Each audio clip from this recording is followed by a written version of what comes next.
Banyak tempat wisata di kawasan Puncak, Kabupaten Bogor yang selalu menjadi primadona bagi wisatawan.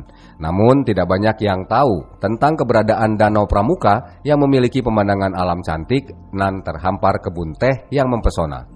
Danau ini berada di belakang jajaran warung yang dekat dengan patung Pramuka di Jalan Raya Puncak, Desa Tugu Utara, Kecamatan Cisarua. Menurut penjaga danau, Hani Sarip Hidayat, sebelum ramai seperti sekarang, danau tersebut dulunya merupakan tempat pemancingan dan tidak memiliki nama. Mulai ramainya danau tersebut yakni pada libur panjang yang terjadi pada akhir Mei hingga awal bulan Juni lalu. Dan sampai saat ini pulau tersebut belum diberi nama. Namun gara-gara lokasinya dekat dengan patung Pramuka, Hani Sarip Hidayat menamainya sebagai Danau Pramuka.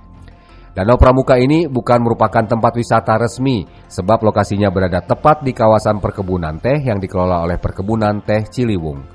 Untuk dapat mengunjungi Danau Pramuka, Hani Sarip Hidayat selaku penjaga danau hanya meminta biaya kebersihan saja sebesar Rp5.000 hingga Rp10.000.